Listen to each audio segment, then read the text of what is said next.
Olá, queridos seguidores do canal Cartório Gustavo Faria Pereira. Mais uma edição da saga Pestana Cast, que é o podcast do nosso canal. E vocês estão esperando falar direito, mas quem sabe só de direito não sabe nada. Falaremos um tema mais lúdico, que todos gostam. Vinho. Quer vinho? Vem assistir a gente. Hoje o nosso convidado, Nelson Alasmar II, para quem não conhece, proprietário e sommelier da Casa Ouro, aqui em Goiânia, a melhor casa de vinhos da cidade.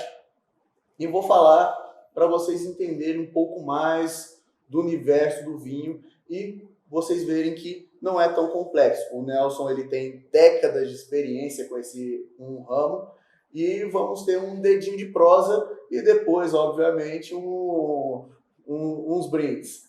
Então, já vou lançar a braba para você, Nelson. Vamos lá. Para quem quer começar no vinho, aqui no estado de Goiás, muitos têm aquela cultura do famoso vinho suave, vou botar entre aspas.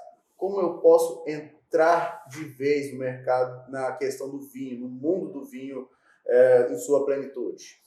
Bom, vamos lá. Obrigado pelo convite. É um prazer, uma satisfação falar dessa maravilha, né? Que é o nosso vinho de cada dia.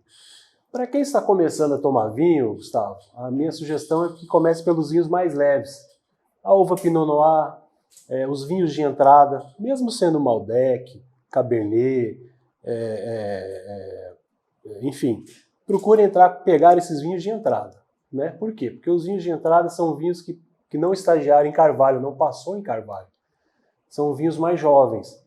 Mas a uva aí mais delicadinha, mais leve para você mesmo começar, o cara fala, não, Nelson, não adaptei, eu não gosto. Então começa pela Pinot Noir, que é a rainha das uvas francesas, é a grande Pinot Noir, que você, com certeza, o seu paladar vai começar a desfrutar disso, vai começar a pegar alguns tipos de aroma, e a porta de entrada, na minha opinião, sem dúvida nenhuma, é a Pinot Noir. É a uva mais delicada que tem. E agora, estou aqui, vou fazer uma pergunta para matar de vez aquele famoso mito. Vamos lá. Vinho bom é vinho caro? Jamais. Eu participo de confrarias há mais de 20 anos. Inclusive, eu tenho uma confraria há 20 anos. Somos 14 amigos. Então, já teve vários vinhos aí de custo-benefício muito bom que já desbravaram em vinhos de R$600, de R$700. Isso aí é bem nítido, bem claro. A gente que trabalha com isso, a gente sabe fazer justamente esse jogo, mais ou menos, como é que funciona. Então, não, você vai ter muito vinho que vai te surpreender. Perfeito. E isso é muito interessante saber, porque muitas pessoas ficam com aquele mito, eu tenho que comprar um vinho de 300 a 400 ou 500, e muitas vezes por isso que o mercado do vinho é um pouco, podemos dizer, intimidador para algumas pessoas, porque pensa assim, não posso sair da cerveja, senão vou entrar num ramo num brinquedo caro. Num brinquedo caro. E não necessariamente, se a gente for pegar, por exemplo, vinhos bons que tem vários blends portugueses que existem, vários argentinos de entrada, até os santerenas chilenos, para quem está começando, sim, são coisas, perfeito, são algo fantásticos e é o que eu falo, vai deixar feliz, até porque qual que é o melhor vinho? O melhor vinho que você compartilha os melhores momentos. Sim. Agora, Nelson, uma dúvida muito importante sobre as pessoas que ficam falando questão dos vinhos do velho mundo e os vinhos do novo mundo. O que diferenciaria não só a questão geográfica, dizer que porque o vinho do velho mundo é francês, ou dizer que um vinho do novo mundo é um estadunidense ou chileno. Aliás, está tendo vinho de tudo quanto é canto agora, isso é bom, diversificar cada vez mais. E, por exemplo, na Rússia eu tive a oportunidade de tomar vinhos da região da Crimeia. E são vinhos fantásticos. E Geórgia é o berço do vinho. Sim. Então, falar um pouco sobre a diferenciação, sobre o velho mundo e o novo mundo. Isso funciona como todo lugar que trabalha com vinho. Primeiro, o terroir. Então, o terroir da Europa é bem diferente do terroir da América do Sul, por exemplo. O que é o terroir? O terroir é o clima, é o calor, é a terra, é a uva, são os parreirais, é o modo que é colhido, é a fermentação do vinho. Se você pegar hoje uma família muito antiga, hoje, por exemplo, Mantinori da Itália, se você for fazer essa comparação, você vai pegar vinícolas de família. O que é isso? É 90% da natureza e 10% da mão do homem. Hoje você pega em muitas vinícolas novas, tudo muito imediato, tudo ultrapassando, vinhos com chip, né, carvalho jogado junto com a fermentação. Então, acelerando muito o processo do vinho. O vinho é natural, o vinho é vida, não é assim que se faz vinho, né? E os sabores, né? Se você pegar hoje os sabores do velho mundo, vinhos com mais elegância, 90%, ou se brincar 100%, os vinhos usam barricas de carvalho franceses para deixar os vinhos menos alcoólicos, mais redondos. Na verdade, o carvalho ele é feito para dar um acabamento no vinho e não acelerar o processo. Já o do Novo Mundo, além essa observação que eu te falei, que estão ultrapassando fases, né? Você vai pegar vinhos mais suculentos, vinhos mais jovens, vinhos que você já pode abrir e tomar, não há necessidade de decanter. Então, junta toda essa parte de terroir, qualidade, a experiência da Europa, do velho mundo, com esse mundo globalizado aberto que está aí para o vinho. Foi igual a gente estava comentando aqui. Hoje, Goiás tem 34 produtores de vinho. É a bola da vez. Eu já falei isso uns 4 anos atrás. O pessoal olhou meio assim para mim, mas está tendo prova aí. Semana passada provamos os vinhos aqui de Jaraguá, da vinícola Monte Castelo, e vinhos espetaculares. E então, já até buscando aqui terroir goiano, somos aqui de Goiás. Então, fale até um pouco, eu ia falar um pouco mais amplo sobre os vinhos brasileiros, mas vamos aqui em produto local. O vinho brasileiro, assim, muita gente ainda tem preconceito com o vinho nacional, com a tampa de rosca, de recap. Então, a gente tem que quebrar esses mitos, né? E valorizar a nossa terra aqui. Hoje, Goiás tem queijos maravilhosos, tem azeites maravilhosos, tem aqueles queijos suíços que é feito lá em Pirinópolis, que são maravilhosos. Tem a parte de que a gente está trabalhando também com o pessoal lá de Pirinópolis, da Bortega. Eles fazem queijos, fazem um tipo de um Parma. Eles moraram muito tempo na Itália. O Parma deles é maravilhoso. E assim, o terroir de Goiás é muito legal porque ele vai te dar o vinho, às vezes, com o sabor da América do Sul. Ele vai te dar esse vinho um pouco mais potente, encorpado, mas também, você sabendo equilibrar isso, ele vai te dar um sabor de vinho europeu. Foi no caso desses vinhos que nós provamos aí semana passada. Ou seja, o pessoal está no caminho certo.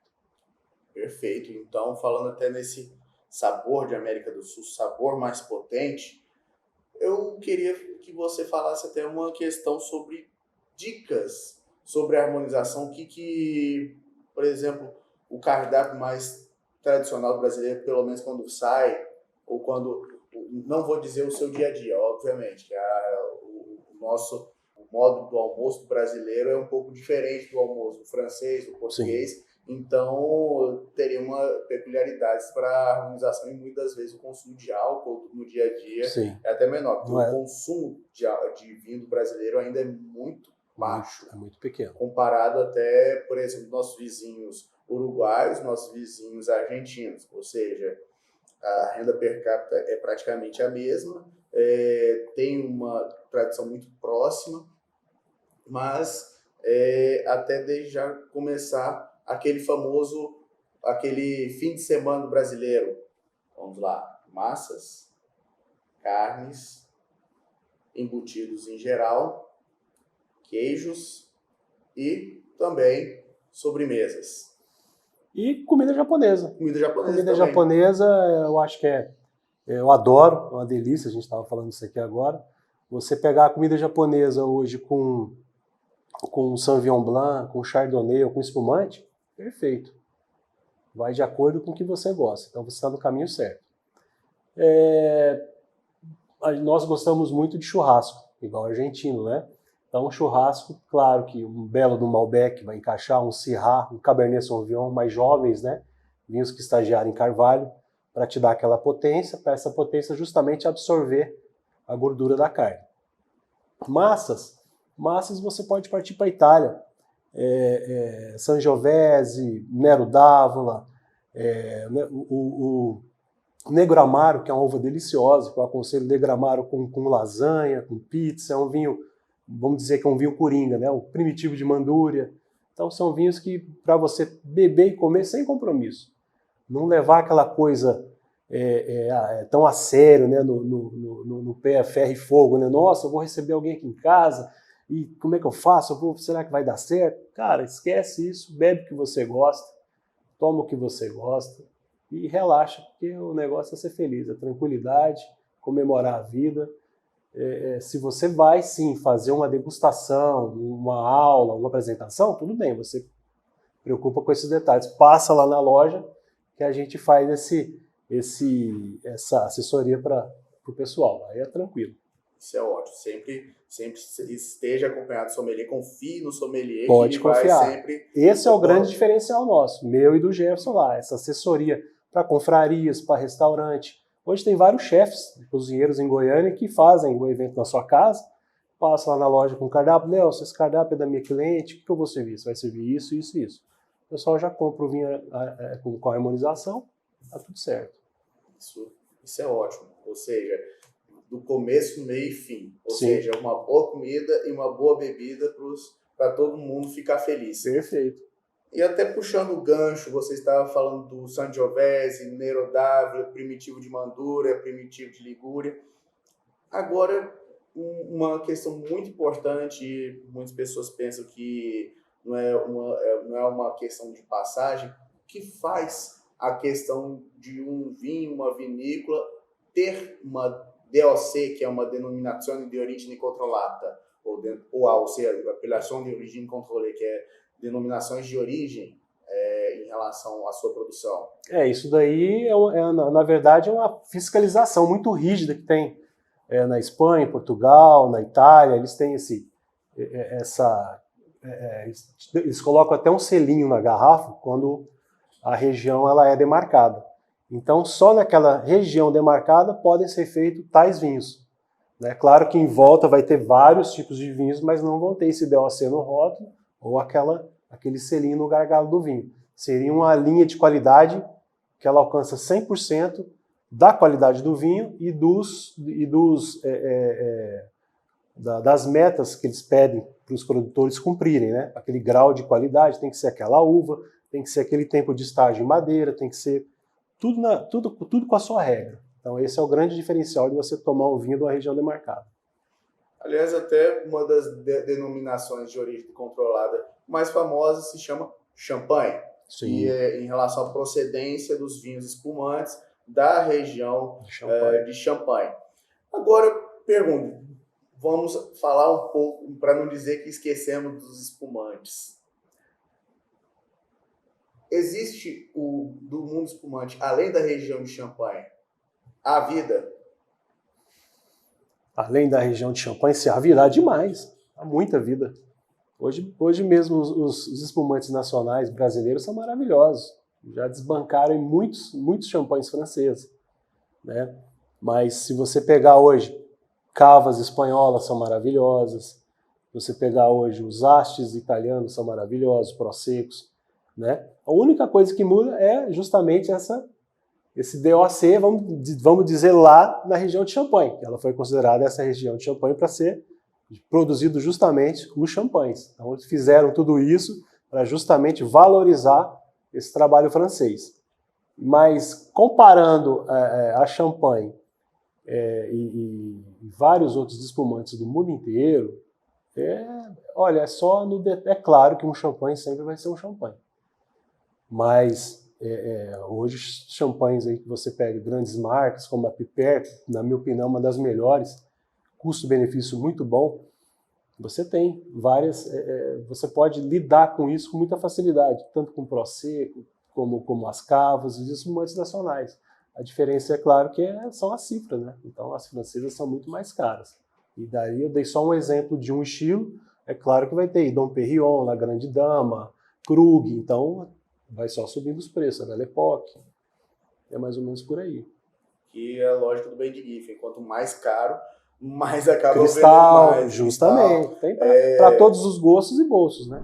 E como você estava falando da lógica do Bem de Giffen, quanto mais caro, melhor. E os famosos mitos que a gente estava falando. Vocês veem nos mercados os vinhos pontuados. Sim. Por exemplo, aqui, esse Calac, genial, isso. 94 pontos de James Suckling. Isso. Aqui Marcelo Pelleriti, James Suckling também. Aqui o 94 pontos é o Descorchado. Descorchados é um guia, que ele é feito lá no Chile, e hoje ele faz avaliações de vinhos argentinos, chilenos, uruguaios e brasileiros. Pelo que eu acompanho, a gente recebe o guia Descorchados todos os anos, né? E assim, pela pontuação dos vinhos e pelo que a gente acompanha, são reais. Tá? Essas pontuações, eu costumo seguir os avaliadores, e a gente vê que realmente a degustação é feita. São milhares e milhares de taças, a gente às vezes acompanha alguma pontuação e realmente vê que esse guia realmente é uma coisa perfeita. Tem outros, né? Tem o James Suckling, que também que assumiu o lugar do Robert Parker, que o Robert Parker aposentou. O trabalho do Robert Parker foi um trabalho muito bem feito, né? Porque era um trabalho que não existia no mundo até então. O cara ser um avaliador de vinhos. Então ele ia em cada vinícola, tal, provava os vinhos, fazia sua ficha técnica de cada vinho, e aí isso acompanhava a evolução de cada safra, de cada vinho, conforme eram feitos os lançamentos das safras, né? E tem também o James Suckling. O James Suckling também continuou esse trabalho do Robert, né? Através disso. Então, assim, às vezes, nós provamos o vinho, a gente não acha esse diferencial, por que subiu tanto a nota, ou porque outro vinho não foi considerado igual. Mas, assim, é a opinião de cada um. Então, é claro que a pessoa também tem muito tempo de estrada, tem muito tempo de degustação, e a gente tem, às vezes, nossas preferências, e não pode deixar isso interferir. Mas a gente procura acompanhar esse trabalho sério, a gente lá na loja, e sempre indicar também, às vezes, por uma pontuação muito alta que uma pessoa dessa dá, o preço do produto dispara. Então isso aí ou às vezes ajuda a vinícola ou também atrapalha. Mas a gente procura lidar com isso com tranquilidade, pessoas que querem provar vinhos mais pontuados, né? A gente tem todo esse acompanhamento que a gente faz através do guia e através da importadora também, que passa para a gente todos os vinhos delas que foram mais pontuados no ano. Então, através disso, a gente procura auxiliar o cliente que gosta de fazer, às vezes, uma vertical do mesmo vinho com várias safras diferentes, para ele acompanhar uma evolução, desde o vinho com a safra mais antiga até o vinho mais novo, para ele ver como é que é a evolução do vinho, é a evolução do terroir, como é que tudo isso funciona. Um exemplo disso é o Dom Melchior, que recebeu 99 pontos. E até você estava falando uma questão sobre importadora, e é muito importante, a gente está vendo um fenômeno, já apareceu em reportagens como a do Fantástico, entre outros meios de comunicação da grande mídia, falar um pouco sobre a questão além do descaminho de vinhos, sobre a questão de procedência e também o risco de falsificação de vinhos. Sim, isso aumentou demais de uns tempos para cá, de 3 anos para cá, né? Como o mercado, como tudo, né? Então hoje existe várias falsificações de vinhos. Então o que eles pegam? Eles pegam marcas mais famosas. Então pega o DV Catena, pega o Angélica Zapata, pega o Alma Negra, vinhos que muitas pessoas já foram lá visitar as vinícolas. Então sempre tem aquele amigo do WhatsApp que vende esses vinhos. Então tome muito cuidado com isso, porque Tomate não nasce em feira. É uma coisa, assim, meio que absurda.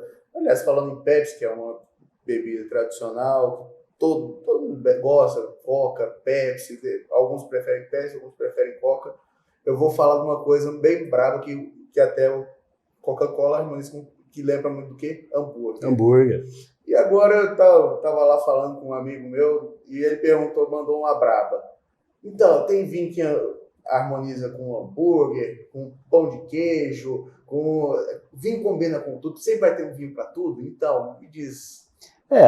Para tudo assim, eu acho que às vezes não, né? Porque o vinho é muito complicado, às vezes, como a gente já fez essa experiência de gastronomia, de harmonizações. Então, azeitona é muito complicado você harmonizar, limão. Então, tem certas coisas que ficam muito complexo. Mas o hambúrguer é você pegar um vinho tinto de médio corpo para absorver aquela gordura da carne, aquele cheddar, aquele queijo. É muito simples, combina facilmente. Um próprio Nero d'Avola, um primitivo de Mandura, cai muito bem com isso daí, tranquilo. Pão de queijo, perfeito também. Um tinto leve, um tinto de entrada, um Cabernet Sauvignon jovem. Se você quiser, se você tiver um vinho mais encorpado, pega aquele Ramonzinho espanhol ou presuntinho Parma, coloca dentro dele, com manchego, com queijinho espanhol também, perfeito, dá um tiragostinho totalmente diferenciado, europeu com goiano, fica perfeito. E se duvidar ainda, bate com uma geleia depois com alguma coisa, cada um... Põe a geleia em cima de um queijo aqui de Goiás, e ainda toma com uma colheita tardia, com um vinhozinho, ou senão com um espumante moscatel, dá certo, que é mais adocicado. Ou até um Sauternes. Até um Sauternes. Ou Tocai, principalmente, começou tudo lá. Exatamente.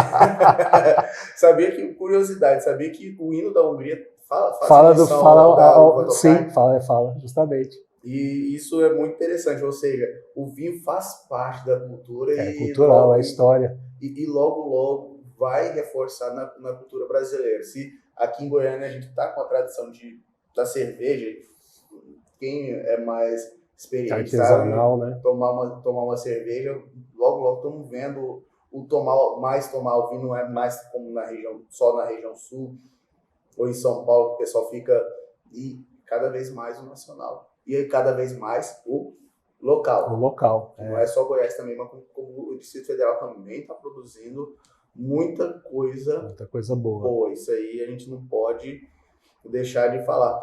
E mais uma coisa, eu fiquei curioso, a gente falando sobre esses rótulos aqui, e vamos lá, vamos começar por esse francês aqui, o do Bernard Magret. Esse aqui eu trouxe algumas pérolas, e você é amigo e é cliente nosso já há um bom tempo, então você já sabe mais ou menos como é que é o nosso portfólio. Então hoje a gente tem 1.200 rótulos, a gente trabalha com vinícolas boutique, então eu trouxe aqui algumas opções de grandes artistas do mundo do vinho, né? Esse primeiro aqui é o Bernard Magrez. O Bernard Magrez é o considerado o magnata do mundo dos vinhos. Ele tem 44 vinícolas no mundo. Então ele tem África do Sul, tem França, tem Califórnia, Portugal, Chile, Argentina, Uruguai. Você estava falando do Barão Philippe de Rothschild, muitos conhecem pela figura família Rothschild, da família de banqueiros, sim, industriais, e é uma família que está consolidada há mais de 300 anos no mercado capitalista, e como hobby, o vinho. Agora lançou aquela braba. Qual que é o segredo da família Rothschild, pelo menos no ponto do vinho? Você quer que eu responda igual o repórter que perguntou para a baronesa? Talvez. Ele fez essa pergunta para ela. Ela falou que é só os 300 primeiros anos, depois é tranquilo. Então precisa do quê? Precisa do tempo. Tem que dar tempo ao tempo. Tem que dar tempo ao vinho, tem que dar tempo à vinha, tem que dar tempo ao trabalho que é feito. É aquilo que eu te falei do terroir. É 90% da natureza, depende da natureza. A gente só vai botar os 10% da mão ali para finalizar o trabalho. Então, a vinha, quanto mais velha, ali existe parreirais de 100 anos, de 120 anos. Se você vê a grossura do parreiral, tem parreirais enormes. Se você chutar, você quebra o seu pé. Imenso. Por quê?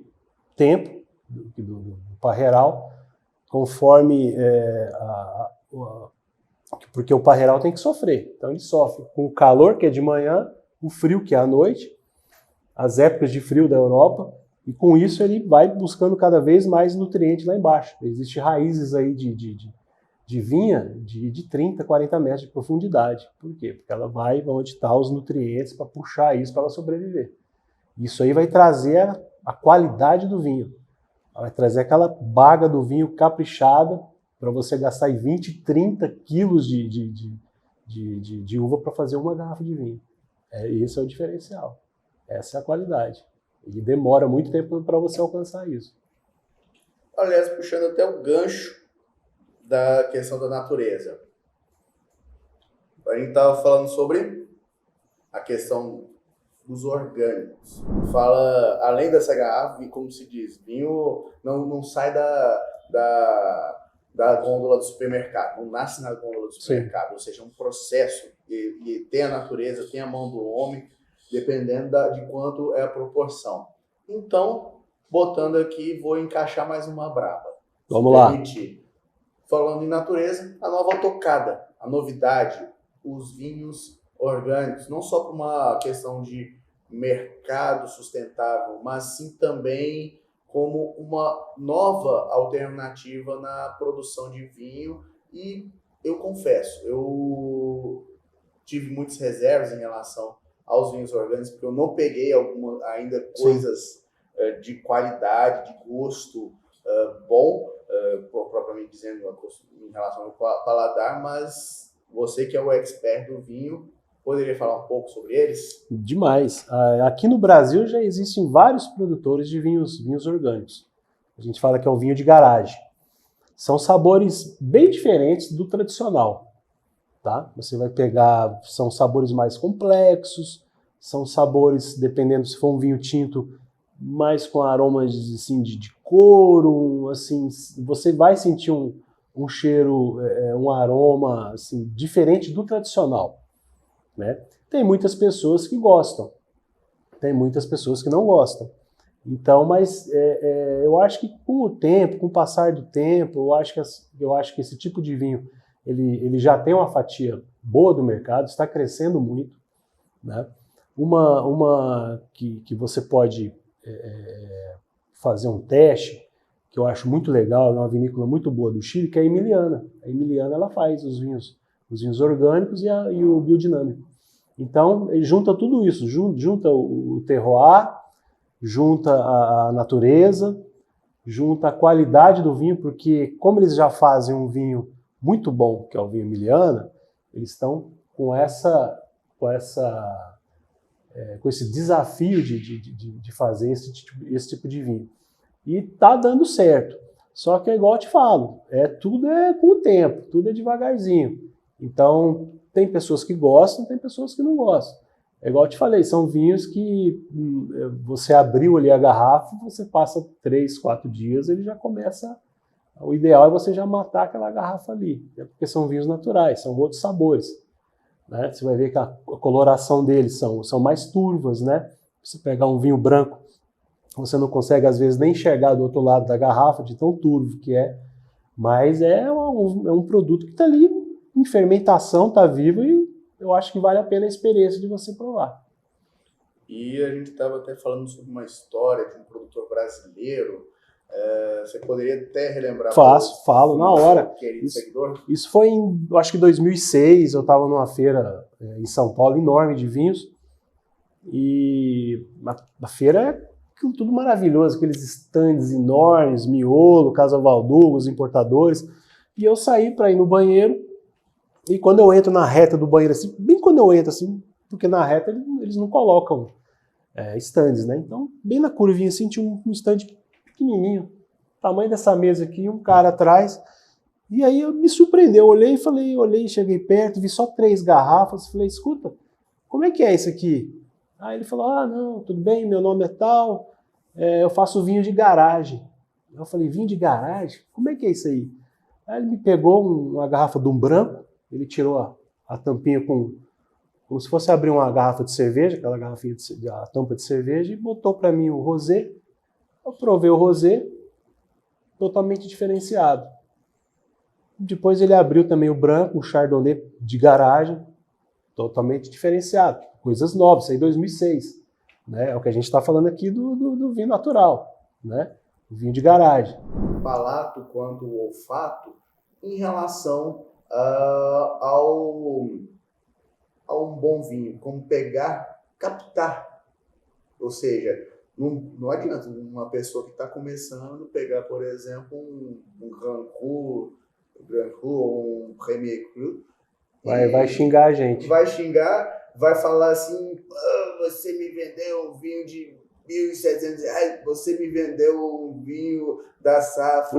Um vinho amargo, velho, tá ruim isso aqui. Tá ruim, safra 98, mais velho que minha filha, não sei o quê. Então, isso é até importante até para desmistificar mitos e até para fazer as pessoas entenderem melhor sobre esse universo. O mundo do vinho, Gustavo, ele, ao mesmo tempo que ele é muito, muito leve, muito claro, muito fácil, né? Ele, ao mesmo tempo, ele passa a ser também muito complexo. Por quê? Se você pegar aí hoje os vinhos novos, safras novas, vinhos de entrada, às vezes a pessoa ela toma o vinho e nunca se preocupou com isso, com aroma, com temperatura, com uma taça boa para você tomar o vinho. Então isso você, primeira coisa, você tem que ter o interesse de falar, poxa, como é que é esse negócio de aroma? Pesquisa aí, hoje tem um mestre Google aí que te dá várias coisas boas para você aprender. Coloração do vinho, de você pegar a taça e deitar em um papel branco para você ver a tonalidade em volta da unha dele. Se é mais vermelho, então é um vinho jovem. Se for mais amarronzado, é um vinho de guarda, né? E procurar, mesmo você estando num restaurante, na casa de amigos ou sozinho, ou com o seu companheiro, sua companheira, toma um vinho, procura fazer o trabalho de oxigenação. O que é isso? Você vai dar um gole maior que os outros que você bebe, deixa o líquido passear na sua boca, né? A parte de trás, lateral, é mais amarga, na frente, onde você sente a doçura, engole, fecha a boca, puxa o ar, solta o ar, puxa o ar e solta pelo nariz. Isso é o retrogosto. É nesse retrogosto que você vai pegar os aromas. Não é você botar na boca, não, tem gosto de framboesa. Não, tem gosto de... Não é isso. Não é isso. O aroma é você vai dar um gole, vai engolir, puxa o ar para dentro e solta pelo nariz. Então isso é o retrogosto. Aí você vai começar a captar os aromas. Não, vai ter fruta vermelha aqui. O que é fruta vermelha? É ameixa seca. O kit iniciante, o kit intermediário e o kit, podemos dizer, a pessoa mais versada no vinho. Quais são as peças, os itens, pelo menos que você diz que existe, por exemplo, a taça Borgonha, a taça ISO, o Flute, entre outras, para quem está o kit A, o kit B e o kit C, que é o kit A iniciante, intermediário e botar entre aspas, avançado, que parece que é uma coisa que só para quando para de beber, ou morrendo, ou por vontade própria. Isso aí não tem muita sequência, assim. Se você pegar hoje a taça ISO, que é a taça de degustação no mundo, que é a tradicional, universal, então a taça ISO você pode fazer esse trabalho de degustação na sua casa, com seus amigos, né? A gente conhece muita confraria em Goiânia hoje, reuniões de amigos, eu mesmo, como eu te falei, tem uma já tem há 20 anos, somos 14 pessoas, então hoje em Goiânia já está tendo muita confraria, então o pessoal compra essa tacinha ISO, que é para justamente fazer essas provas, tá? Agora, tem a taça Coringa, que é de Bordeaux, você pode usar a taça de Bordeaux para tudo, tanto para o branco, como para o tinto, como para o rosé, como para champanhe, né? Claro, se você quiser fazer um trabalho diferenciado, aí você vai usar a de Bordeaux, a de Borgonha, a Flute para champanhe. Mas se você tiver essa Coringa, que é de Bordeaux, tá tranquilo, serve para tudo, serve para degustação. Lembrando que você não vai encher a taça até o topo dela, vai colocar no máximo 3 dedos. Para quê? Para sobrar o espaço, para você aerar conforme roda. Às vezes você olha no restaurante e vê o pessoal rodando a taça e fala, olha lá, o cara lá, ó, tá se achando, né? Mas não é, o vinho, ele vai entrar em contato com o ar, vai estar aerando, vai abrir os aromas ali conforme ele vai rodando a taça. Então ele vai fazendo esse trabalho de oxigenação. Precisa ser feito isso. E depois feito isso, você degusta o seu vinho, tranquilidade, com o seu prato, com seus amigos, e aí vira uma brincadeira. O papo não vai ser só o vinho, vai ter a viagem, vai ter as vinícolas, e por aí vai. Aí por aí vai, muito papo. É o famoso saco sem fundo. O saco sem fundo. Isso é ótimo saber. E podemos dizer, quase que para finalizar, mas encerramos esse universo do vinho, que é muito grande. Muito rico. Sugestões de bibliografia para quem quer entrar nesse mundo do vinho e também aquele que não pode faltar em casa. Um livro muito legal, fácil, eu acho que é o 1001 Vinhos para se beber antes de morrer, né? Eu acho que é legal, dá uma certa curiosidade, a pessoa lê cada vinícola, cada país, isso é legal. Até eu tenho esses daí, às vezes a gente vai ticando lá para ver o que já bebeu, o que já conheceu, onde já foi. É um livro muito legal. O outro que você falou, desculpa?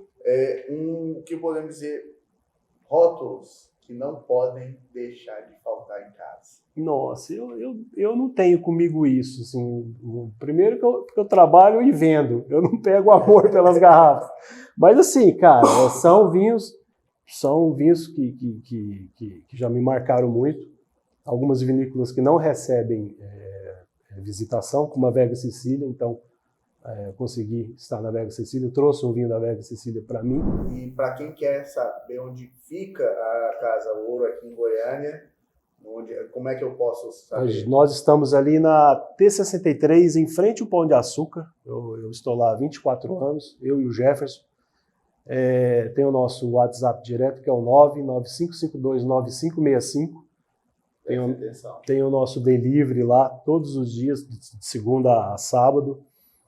Se precisar de alguma sugestão para harmonização, um delivery, vinhos para você passar o fim de semana, vinhos brancos, rosés, gelados, espumante.